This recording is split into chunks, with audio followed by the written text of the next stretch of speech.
यार बच्चों कैसे हैं? उम्मीद आप लोग अच्छे होंगे और अच्छे से पढ़ रहे होंगे। आज हम 6 क्लास की 7th क्लास लेके आए हैं। इसमें प्रश्न नंबर 2A आज हम करेंगे। छोटे छोटे सवाल हैं, जल्दी से हम देखो करते हैं। इसमें लिखा है सबसे छोटी पूर्ण संख्या बताइए। हमने आपको नोट में लिखवाया था सबसे छोटी पूर्ण संख्या कौन सी होती है। सबसे छोटी पूर्ण संख्या शून्य होती है, शून्य होती है। ठीक है, ये आंसर है। क्यों? क्योंकि पूर्ण संख्या होती क्या है, 0 1 2 3 डॉट डॉट डॉट। तो शून्य सबसे छोटी पूर्ण संख्या होती है क्योंकि यहीं से शुरुआत होती है। ठीक है, अब निम्नलिखित पूर्ण संख्याओं को संख्या रेखा पर प्रदर्शित करने हैं। कौन कौन सी पूर्ण संख्या है वो? 0 1 2 3 4 5 6 7।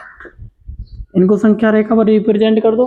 ये संख्या रेखा है तो सबसे पहले क्या आएगा, 0 आएगा, फिर 1 आएगा, फिर 2 आएगा, फिर 3 आता है, फिर 4 आएगा, फिर 5 आएगा, ठीक है, फिर 6 आएगा, फिर 7 आएगा। यह है संख्या रेखा और संख्या रेखा पर हमने इनको रिप्रेजेंट कर दिया। ठीक है, नंबर लाइन। ठीक, अगला क्वेश्चन देखते हैं।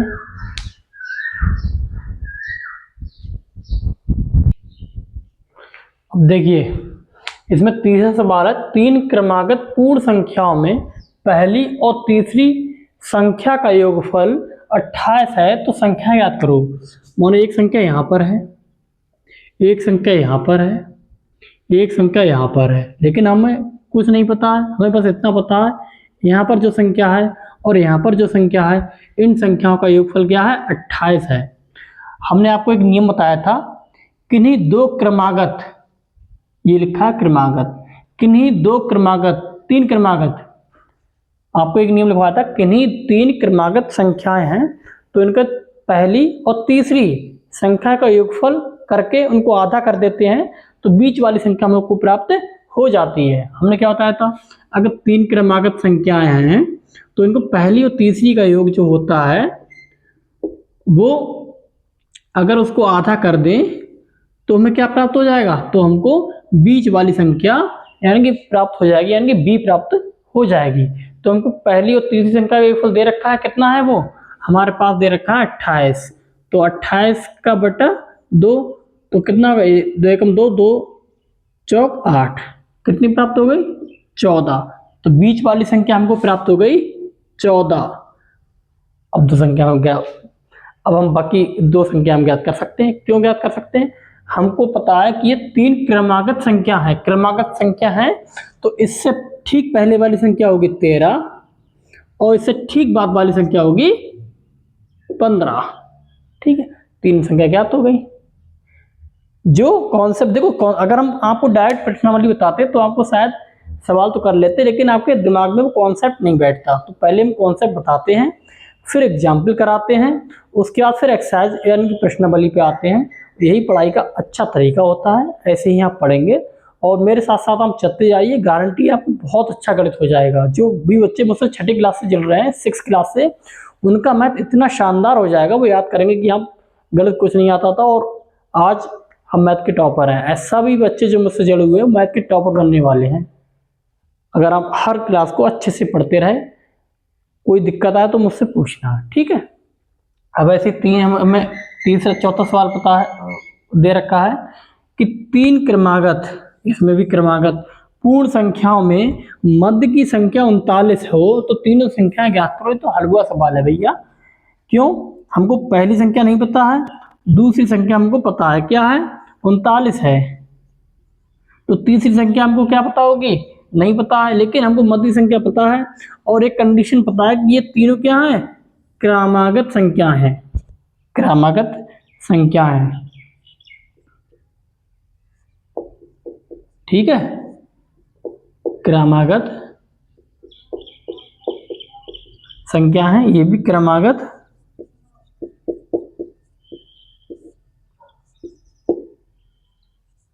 संख्याएं हैं, ठीक है। 3, ये भी 3, ठीक। 3 क्रमांक संख्या है, मध्य पता है। जब क्रमागत है तो पहली संख्या इससे ठीक पहले वाली होगी यानी कि 38, और बाद वाली संख्या इससे ठीक बाद वाली होगी यानी कि 40। 3 संख्या में पता चल गई। बहुत सिंपल सवाल है। ये भी सवाल आपको पता चलेगा क्यों।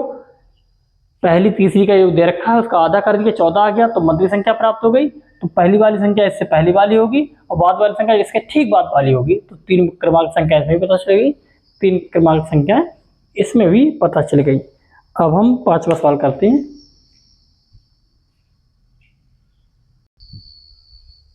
अब देखिए, इसमें 5वां सवाल है, प्राकृतिक संख्याओं के समूह में किस संख्या के सम्मिलित करने पर वह पूर्ण संख्याओं का समूह बन जाता है। यानी कि प्राकृतिक संख्या कौन सी है, 1 2 3, ये प्राकृतिक संख्याओं का समूह है। इसमें कौन संख्या शामिल करते हैं कि वह पूर्ण संख्या का समूह बन जाता है, 0। 0 को शामिल कर दो और ये पूर्ण संख्याओं का समूह बन जाता है, ठीक है।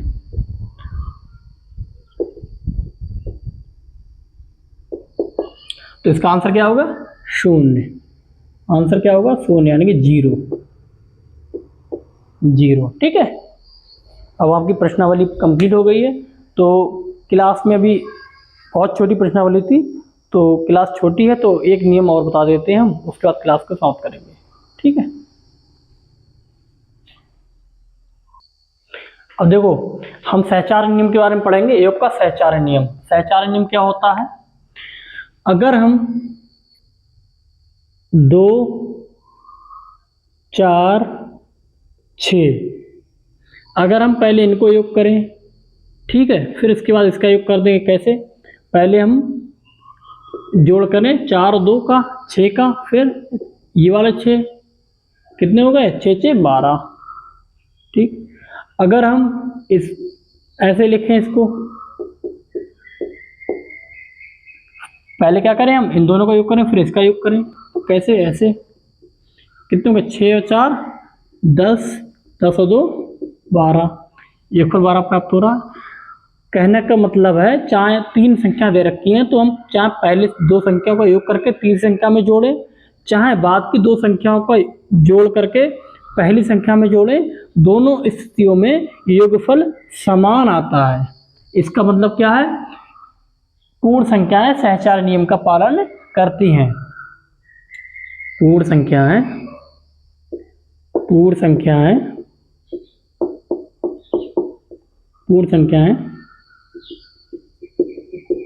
सहचार नियम का पालन करती हैं। पूर्ण संख्या सहचार नियम का पालन करती हैं। इसको अगर मानक रूप में लिखें तो कैसे लिखेंगे, ये होता है ABC,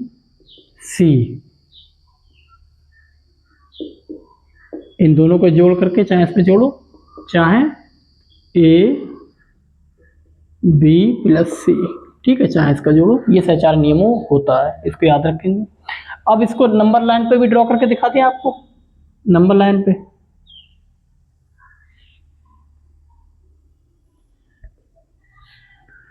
0 1 2 3 4 5 6 7 8 9 10 11 12। कैसे, पहले हम 2 जोड़ेंगे, ठीक है, पहले हमने 2 चले, फिर 2 में हम क्या जोड़े, 4, 1 2 3 4, ठीक। पहले हम 2 जोड़े, फिर 4, ठीक है, फिर इन दोनों में हम क्या जोड़े, 6, 1 2 3 4 5 6,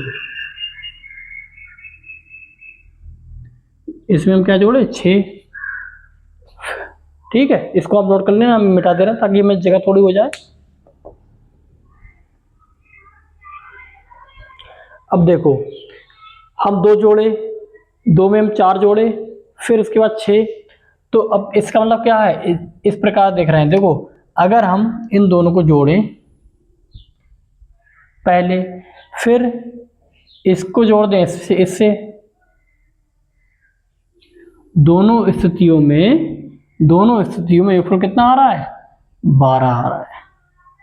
6, फिर इसको भी जोड़ दें इससे, दोनों स्थितियों में योगफल कितना आ रहा है, 12 आ रहा है। ठीक है, ऐसे इसमें है, ऐसे इसमें है। ठीक है, दोनों स्थितियों में योगफल कितना आएगा, 12 आएगा। ऐसे इस वाले में है, इस वाले करके दिखाएं, ये आप नोट कर लो। संख्या रेखा हम दूसरी ना बनाए, इसके लिए हम इसी का यूज कर लेंगे। ये आप नोट कर लो, उसके बाद थोड़ा सा मिटा रहे हैं।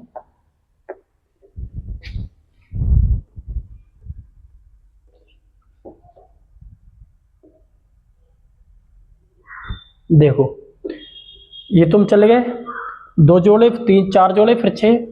अब वो तो उस प्रकार किया था, अब इसके अनुसार करेंगे हम। इसमें क्या है, पहले तो हम 4 और 6 जोड़ रहे हैं, 4 और 6 जोड़ लो, कितने हो गए, 4 और 6 जोड़ने के बाद कितने हो गए, 10 हो गए। फिर सब में ये जोड़ दो, तब भी योगफल कितना आ गया, 12 आया, तब भी योगफल 12 आया। ठीक है, इसका मतलब संख्या रेखा पर भी हम रिप्रेजेंट कर सकते हैं इसको, योग के सहचारी नियम को। ठीक है, एक नियम और, उसके बाद फिर हम ताकि अभ्यास जिसकी हम प्रश्नावली 2 भी होमवर्क दे देंगे। एक नियम बस और है, छोटा सा है। अब देखिए अगला नियम है पूर्ण संख्याओं के घटाने का संवरक नियम। ठीक है, कैसे, अगर हम किन्हीं दो पूर्ण संख्याओं को घटाएंगे और घटाने पर हमेशा एक पूर्ण संख्या ही प्राप्त होगी, तो पूर्ण संख्याओं के घटाने का संवरक नियम का पालन करती हैं। पूर्ण संख्या घटाने के संवरक नियम का पालन करती हैं। अगर हमको किन्हीं दो पूर्ण संख्याओं को घटाने पर हमेशा पूर्ण संख्याएं प्राप्त नहीं होती हैं, तो पूर्ण संख्याएं घटाने के संवरक नियम का पालन नहीं करती हैं। ठीक है, अगर पूर्ण संख्या प्राप्त हो गई तो संवरक नियम का पालन करती हैं, और पूर्ण संख्या प्राप्त हमेशा नहीं हुई तो संवरक नियम का पालन नहीं करती हैं। जैसे अगर हम 5 में घटा रहे हैं 3, कितना प्राप्त हुआ हमें, 2, ये क्या है, पूर्ण संख्या। पूर्ण संख्या 8 में से घटा रहे हैं 4, क्या है ये, क्या बचा, 4, क्या है ये, पूर्ण संख्या। क्या है ये, पूर्ण संख्या। अगर हम घटा रहे हैं 5 में से घटा रहे हैं अगर हम 9, तो क्या बचा, देखो माइनस के ज़्यादा है तो माइनस के ही बचेंगे, क्या बचेंगे, माइनस के, क्या बचेंगे, 4, माइनस के 4 बचेंगे। क्या ये पूर्ण संख्या है, नहीं, पूर्ण संख्या नहीं है, पूर्ण संख्या नहीं है, क्योंकि पूर्ण संख्या 0 के बाद की होती है, 0 से पहले की नहीं होती है, 0 से पहले की है, इसीलिए पूर्ण संख्या नहीं है, नेगेटिव है ना। पूर्ण संख्या तो 0, 1, 2, 3 होती है, इससे पहले तो नहीं होती है ना, तो ये पूर्ण संख्या नहीं है। तो इसीलिए इससे क्या देख के पता चल रहा है कि जब हम घटाते हैं तो हमेशा पूर्ण संख्या प्राप्त नहीं होती है, कभी कभी बहुत सी स्थितियों में पूर्ण संख्या प्राप्त नहीं होती है। इसीलिए अगर एक भी स्थिति होती है कि पूर्ण संख्या प्राप्त नहीं होती है, तब भी घटाने के संवरक नियम का पालन नहीं करता। इसका हम क्या कह सकते हैं, पूर्ण संख्या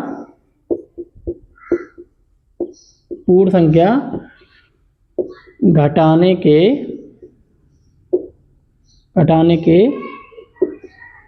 संवरक नियम का पालन नहीं करती है। ठीक है, सारे जो कॉन्सेप्ट हैं, जो भी हमने लिखवाया है, उस चीज़ को हमेशा याद रखेंगे, याद होंगे, तब आप प्रश्नावली के सवाल या पेपरों में आए हुए सवाल कर सकते हैं बिना किसी हेल्प के। बशर्ते आपको सारी चीज़ें याद होनी चाहिए। जो भी एग्जाम्पल हमने बताए हैं वो सारे दिमाग में होने चाहिए, हाँ ऐसे ऐसे करे हैं, तो हर चीज़ याद रहेगी, तो आपको सवाल करने में कभी भी कोई दिक्कत नहीं आने वाली। ठीक है, अब ये आज के कॉन्सेप्ट यहीं तक पढ़ेंगे हम। इसके बाद होमवर्क में आप नोट कर लो, HW में होमवर्क में आप नोट कर लो अभ्यास 2B। ठीक, ये होमवर्क में आप करके लाएंगे अभ्यास 2B। ठीक है, अच्छे से पढ़ेंगे। जो संख्या रेखा पर मैं रिप्रेजेंट करना सिखाया है ना आपको, वो उसे भी याद रखेंगे और उसे कैसे रिप्रेजेंट करते हैं वो भी देखेंगे। ठीक, अच्छे से देखेंगे, जैसे मैंने बताया वैसे समझेंगे। और आप सवालों को खुद करना, जो प्रश्नावली हमने आपको दी है इसमें भी वो संख्या रेखा पर रिप्रेजेंट करने वाला है, उन सवालों को ध्यान से करना। और ना समझ आएंगे हम दोबारा से बताएंगे। और आपको एक बार में अगर समझ नहीं आ रही तो वीडियो को दोबारा से देखिए। अगर नहीं समझ आ रहा फिर भी तो हमसे आप फ़ोन से पूछ सकते हैं, हम तुरंत आपको बताएंगे। ठीक है, मिलते हैं क्लास में। जय हिंद।